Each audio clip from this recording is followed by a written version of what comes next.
तो नमस्कार साथियों, स्वागत है आपके अपने YouTube channel RP Honour Classes पे। जैसे कि आपको पता है बिहार पुलिस का एग्ज़ाम 7 अगस्त को चालू है, तो आपके लिए हम लेके आ चुके हैं जीके जीएस प्लस हिंदी के क्वेश्चन। मोस्ट इंपॉर्टेंट क्वेश्चन है जो कि बिहार पुलिस के एग्ज़ाम से रिलेटेड बहुत ही रिलेटिव है, बहुत ही एमक्यूसी क्वेश्चन लेके आ गए हैं। तो बिना विलम्ब किए हुए चलते हैं बिना विलम्ब के अपने प्रश्नों की ओर। पहला प्रश्न देख लीजिए क्या है कि स्टील को कठोरता प्रदान करने के लिए बढ़ाई जाती है। स्टील की जो कठोरता होता है उसको और मजबूत करने के लिए क्या बढ़ाई जाती है? तो इसमें बढ़ाई जाती है कार्बन की मात्रा। क्या बढ़ाई जाती है? कार्बन की मात्रा को बढ़ाया जाता है। ठीक है, अगली क्वेश्चन की ओर बढ़ेंगे। अगली क्वेश्चन देखिए क्या है, पृथ्वी की ऊपरी परत पर खनिज जल, गैस तथा ह्यूमस के मिश्रण को कहते हैं। क्या कहते हैं? इसको मिट्टी कहते हैं। क्या कहते हैं? मिट्टी। मिट्टी में ही क्या मिलता है? खनिज मिलेगा, जल मिलेगा, गैस मिलेगा, ह्यूमस मिलेगा। ठीक है, जैसे कि option C is correct answer. ठीक है, चलिए अगले क्वेश्चन की ओर बढ़ेंगे। अगले क्वेश्चन देखिए क्या है, स्वतंत्रता भारत की सबसे पहली बहुउद्देशीय परियोजना है। स्वतंत्रता भारत की सबसे पहली बहुउद्देशीय परियोजना क्या है? तो वो दामोदर परियोजना है। क्या है? दामोदर परियोजना है। ठीक है, चलिए अगला क्वेश्चन क्या है कि लोकसभा के लिए कितना कोरम है? लोकसभा के लिए कितना कोरम है? तो ये कुल सदस्यों का 10वां भाग है। क्या है? कुल सदस्यों का 10वां भाग है। ठीक है, चलिए अगली क्वेश्चन क्या है बच्चों, संविधान सभा के चेयरमैन कौन थे? संविधान सभा के चेयरमैन यानी अध्यक्ष कौन थे? तो ये कौन थे दोस्तों? डॉक्टर राजेंद्र प्रसाद थे। कौन थे? डॉक्टर राजेंद्र प्रसाद थे। ठीक है, चलिए अगली क्वेश्चन क्या है कि घाटे की वित्त व्यवस्था का अर्थ क्या है? क्या अर्थ होता है यानी क्या अर्थ है? ठीक है, घाटे की वित्त व्यवस्था का क्या अर्थ है? तो क्या अर्थ है दोस्तों? बजट के घाटे की तरह। क्या है? बजट के घाटे की तरह होता है। ठीक है, चलिए अगली क्वेश्चन देख लेते हैं। निम्नलिखित में से किस देश के द्वितीय विश्व युद्ध में पर्ल हार्बर पर आक्रमण किया था? ठीक है, किसने? जापान ने किया था। ठीक है, चलिए अगली क्वेश्चन क्या है, अलंग नामक प्रसिद्ध शिप स्क्रैपिंग यार्ड कहाँ है? अलंग नामक प्रसिद्ध शिप स्क्रैपिंग यार्ड कहाँ पर है? तो ये कहाँ पे मिलेगा दोस्तों? गुजरात में मिलेगा। कहाँ पे मिलेगा? गुजरात में मिलेगा। ठीक है, चलिए अगले क्वेश्चन क्या है, मांडू की रानी रूपमती का संबंध किससे है? मांडू की रानी रूपमती का संबंध किससे है? तो ये किससे है? बाज बहादुर से है। किससे है? बाज बहादुर से है। ठीक है, चलिए अगली क्वेश्चन क्या है, नाटो क्या मुख्यालय कहाँ है?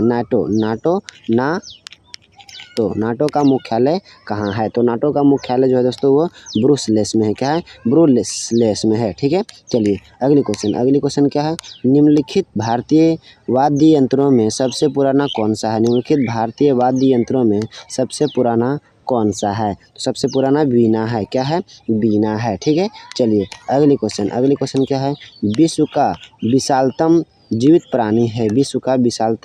जीवित प्राणी कौन सा है? तो है नीली व्हेल। ठीक है, क्या होता है? नीली व्हेल या तो व्हेल। ठीक है, चलिए अगली क्वेश्चन क्या है कि निम्नलिखित में से कौन सा परतदार चट्टान बनाता है? निम्नलिखित में से कौन सा परतदार चट्टान बनाता है? तो तलछट का घनीकरण बनाता है। क्या होता है? तलछट का घनीकरण बनाता है। ठीक है, चलिए अगली क्वेश्चन क्या है, अशोक ने बौद्ध धर्म के प्रचार के लिए विदेशों में किसे भेजा था? अशोक ने बौद्ध धर्म के प्रचार के लिए विदेशों में किसे भेजा था? तो ये संघमित्रा को भेजा था। किसको भेजा था? संघमित्रा को भेजा था। ठीक है, अगली क्वेश्चन क्या है कि विकास की प्रक्रिया में मनुष्य का सबसे निकटतम प्राणी निम्नलिखित में से कौन है? निकटतम प्राणी निम्नलिखित में से कौन है? तो यह है बंदर है। क्या है? बंदर है। ठीक है, चलिए अगली क्वेश्चन क्या है, IBRD क्या है? IBRD को निम्नलिखित में से और क्या कहा जाता है? IBRD को निम्नलिखित में से और क्या कहा जाता है? विश्व बैंक कहा जाता है। इंटरनेशनल बैंक कहा जाता है। ठीक है, चलिए अगली क्वेश्चन क्या है कि निम्नलिखित में सम्राट अशोक की वह पत्नी कौन थी जिसने उसको प्रभावित किया था? निम्नलिखित में सम्राट अशोक की वह पत्नी कौन थी जिसने उसको प्रभावित किया था? कारुनावाकी था। कारुवाकी था। कौन था? कारुवाकी थी। ठीक है, चलिए अगली क्वेश्चन क्या है? पृथ्वी के चारों ओर छाए हुए गैसों के गोले को कहते हैं। पृथ्वी के चारों ओर छाए हुए गैसों के गोले को कहते हैं, क्या कहते हैं दोस्तों? वो कहते हैं वायुमंडल कहते हैं। क्या कहते हैं? वायुमंडल कहते हैं। ठीक है, अगली क्वेश्चन क्या है? फ्रांस की क्रांति कब शुरू हुई? फ्रांस की क्रांति कब शुरू हुई थी? कब शुरू हुई थी? वो हुआ था दोस्तों 1789 ईस्वी में। कब हुआ था? 1789 ईस्वी में शुरू हुआ था। ठीक है, चलिए अगली क्वेश्चन क्या है? लेटरा इटलीकरण उत्पन्न होता है। लेटरा इटलीकरण उत्पन्न होता है। कहाँ से उत्पन्न होता है? गर्म एवं आर्द्र प्रदेशों में होता है। गर्म एवं आर्द्र प्रदेशों में होता है। ठीक है, चलिए अगली क्वेश्चन देख लेते हैं। असहयोग आंदोलन के दौरान प्रिंस ऑफ वेल्स की पटना यात्रा हुई थी। प्रिंस ऑफ वेल्स की पटना यात्रा कब हुई थी? यानी कब हुई थी पटना यात्रा? वो था 22 से 23 दिसंबर 1921 ईस्वी में। 22 से 23 दिसंबर 1921 ईस्वी में हुआ था। ठीक है, चलिए अगली क्वेश्चन क्या है? दाढ़ी बनाने के लिए काम में लेते हैं।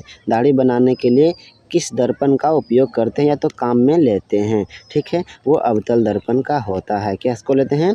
अवतल दर्पण का होता है उपयोग। ठीक है, चलिए अगली क्वेश्चन क्या है? ठोस कपूर से कपूर को कहते हैं। ठोस कपूर से कपूर को कहते हैं। वाष्प बनने की प्रक्रिया क्या कहलाता है? ये वाष्प बनने की प्रक्रिया क्या कहलाता है? वाष्पीकरण, हिमीकरण, पिघलना या तो ऊर्ध्वपातन कहलाता है। क्या कहलाता है बच्चों? ये ऊर्ध्वपातन कहलाता है। क्या कहलाता है? ऊर्ध्वपातन कहलाता है। ठीक है, चलिए अगली क्वेश्चन क्या है? पौधे व पेड़ का खाना तैयार करने की प्रक्रिया कहलाती है। पौधे व पेड़ का खाना तैयार करने की प्रक्रिया कहलाती है। इसकी प्रक्रिया क्या कहलाती है? क्या है? फोटोसिंथेसिस। क्या है? फोटोसिंथेसिस कहलाती है। ठीक है, चलिए अगली क्वेश्चन क्या है? विटामिन जो खट्टे फलों में पाया जाता है तथा चर्म को स्वस्थ रखने में ज़रूरी होता है, वह है क्या है? विटामिन ए है, vitamin B, vitamin C, vitamin D. वह क्या है? तो विटामिन सी है। क्या है? विटामिन सी है। ठीक है, चलिए अगली क्वेश्चन क्या है? आम्रवर्षा है। आम्रवर्षा क्या है? तो बिहार एवं बंगाल में मार्च अप्रैल में होने वाली वर्षा को आम्रवर्षा कहते हैं। क्या कहते हैं? आम्रवर्षा को क्या कहते हैं? बिहार एवं बंगाल में मार्च और अप्रैल महीना में होने वाली वर्षा को आम्रवर्षा कहते हैं। ठीक है, चलिए अगली क्वेश्चन क्या है? भारतीय राष्ट्रीय कांग्रेस के संस्थापक थे। भारतीय राष्ट्रीय संस्थापक कौन थे? असैनिक सेवक थे। क्या थे?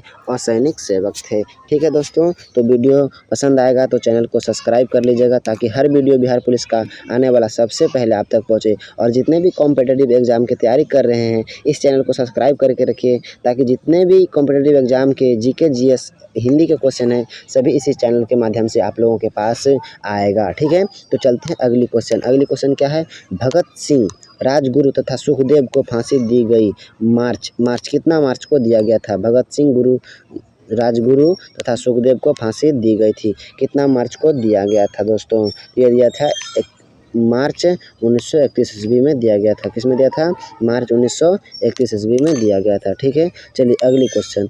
एक ही भूमि पर एक साथ दो या दो से अधिक फसलों उगाना कौन सी फसल प्रणाली से संबंधित है? कौन से फसल प्रणाली से संबंधित है? कौन से फसल प्रणाली से संबंधित है? तो मिश्रित फसल प्रणाली से संबंधित है, मिश्रित से। ठीक है, चलिए अगली क्वेश्चन क्या है? स्वराज पार्टी का गठन डैश की असफलता के बाद हुआ। स्वराज पार्टी का गठन डैश की असफलता के बाद हुआ है। ठीक है, तो किसके बाद हुआ है? तो असहयोग आंदोलन के असफलता के बाद हुआ था। कौन? स्वराज पार्टी का गठन हुआ था। ठीक है, चलिए अगली क्वेश्चन क्या है? कि INA की स्थापना हुई। INA का स्थापना हुई कहाँ पे हुई थी? कहाँ में हुआ है INA का स्थापना? वो हुआ है सिंगापुर में हुआ है। कहाँ पे? सिंगापुर में हुआ है। ठीक है, चलिए अगली क्वेश्चन क्या है? अखिल भारतीय खिलाफत सम्मेलन जो 1919 में हुआ उसका अध्यक्ष किसे चुना गया था? तो महात्मा गांधी को चुना गया था। किसको चुना गया था? महात्मा गांधी को चुना गया था। ठीक है, चलिए अगली क्वेश्चन क्या है? कि अधिकतम नरमपंथी नेता थे। नेता थे। तो अधिकतम नरमपंथी नेता किस क्षेत्र में से रहते थे, किस क्षेत्र में होते हैं, ठीक है, वो शहरी क्षेत्र से होते हैं। कहाँ से? शहरी क्षेत्र से होते हैं, ठीक है। चलिए अगली क्वेश्चन क्या है कि 1857 के विद्रोह का बिहार में 15 जुलाई 1857 से 18 अप्रैल 1858 तक केंद्र था। कहाँ पे केंद्र था इसका विद्रोह का, ठीक है। कहाँ पे केंद्र था दोस्तों? ये था दोस्तों जगदीशपुर में था। कहाँ पे? जगदीशपुर में था, ठीक है। चलिए अगली क्वेश्चन क्या है कि निम्न में से कौन सा भारत का राष्ट्रीय जलीय जंतु है? भारत में कौन सा राष्ट्रीय जलीय जंतु है? तो राष्ट्रीय जलीय जंतु आप लोगों को पता होगा क्या होता है? डॉल्फिन है। क्या है? डॉल्फिन है, ठीक है। चलिए अगली क्वेश्चन क्या है? पंचायती राज को डैश के अंतर्गत स्वशासनिक की इकाई के रूप में संगठित किया गया है। स्वशासनिक इकाई के रूप में संगठित किया गया है। किसको किया गया था? राज्य के नीति निर्देश तत्वों को। क्या किया गया?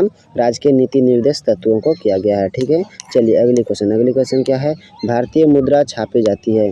भारतीय मुद्रा छापी जाती है वो नासिक प्रिंटिंग प्रेस में छापी जाती है, ठीक है। अगली क्वेश्चन क्या है कि भारत में पहला पन बिजली शक्ति केंद्र प्रारंभ हुआ। भारत में पहला पन बिजली शक्ति केंद्र प्रारंभ हुआ। वो कहाँ पे हुआ था दोस्तों?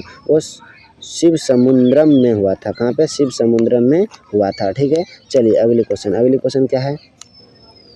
नाबार्ड उधार देता है। नाबार्ड उधार किसको देता है? कृषि एवं ग्रामीण विकास बैंक को देता है। कृषि एवं ग्रामीण विकास बैंक को नाबार्ड क्या देता है? उधार देता है, ठीक है। चलिए अगली क्वेश्चन क्या है?